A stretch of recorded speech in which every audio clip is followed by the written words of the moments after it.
এক নদীর ধারে এক বিশাল আম গাছ ছিল। গাছটি ছিল এতই পুরনো যে তার শিকড় নদীর জলে ছুঁয়ে থাকত। গাছের ডালে থাকতো এক চালাক বানর, যে সারাদিন আম খেত আর নদীর দিকে তাকিয়ে সময় কাটাতো। একদিন এক কুমির নদী থেকে উঠে আম গাছের নিচে এসে বিশ্রাম নিতে লাগলো। বানর অবাক হয়ে জিজ্ঞেস করলো, তুমি কে?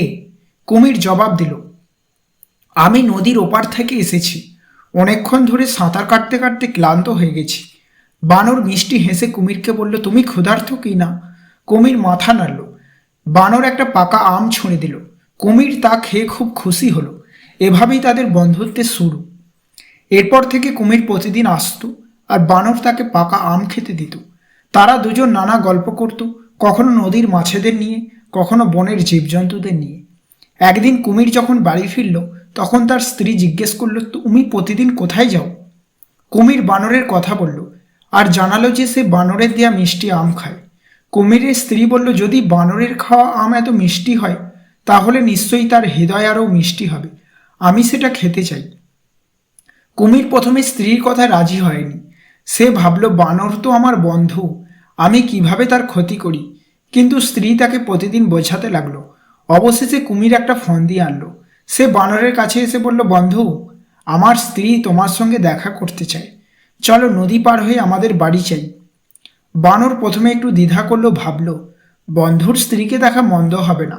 সে কুমিরের পিঠে চড়ে নদীর দিকে রওনা দিল। যখন তারা নদীর মাঝখানে পৌঁছালো, কুমির হঠাৎ বলল, বন্ধু, আসলে আমার স্ত্রী তোমার হৃদয় খেতে চায়।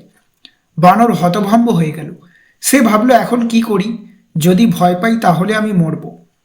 বানর দ্রুত বুদ্ধি খাটিয়ে বলল, ওহো, তুমি আগে বললে না কেন? আমি তো আমার হৃদয় গাছে রেখে এসেছি। কুমির সত্যিই মনে করল বানরের হৃদয় তার শরীরের বাইরে থাকে। সে বলল, আচ্ছা, তাহলে ফিরে চলো, তুমি হৃদয় নিয়ে এসো। কুমির বানরকে আবার নদীর তীরে নিয়ে এলো। বানর দ্রুত গাছের ওপরে উঠে গেল। গাছের ওপরে উঠে বানর হেসে বলল, বোকা কুমির, কেউ কি তার হৃদয় শরীরের বাইরে রেখে আসে? কুমির বুঝতে পারল সে প্রতারিত হয়েছে। সে দুঃখ পেয়ে বলল, আমার ভুল হয়েছে বন্ধু, তুমি কি আমাকে ক্ষমা করবে? বানর বলল, বন্ধু, আমি তোমাকে বিশ্বাস করেছিলাম, কিন্তু তুমি আমার প্রাণ নিতে চেয়েছিলে। সত্যিকারের বন্ধু কখনো এমন করে না। কুমির লজ্জিত হয়ে ধীরে ধীরে নদীতে ফিরে গেল। সে জানতো যে বানর তাকে আর কখনো বিশ্বাস করবে না। বানর ভাবল, এই ঘটনা থেকে আমি শিক্ষা পেলাম, সবাইকে বন্ধু ভাবা ঠিক নয়, আগে মানুষকে ভালোভাবে চেনা উচিত। বানর তার গাছে থেকে গেল।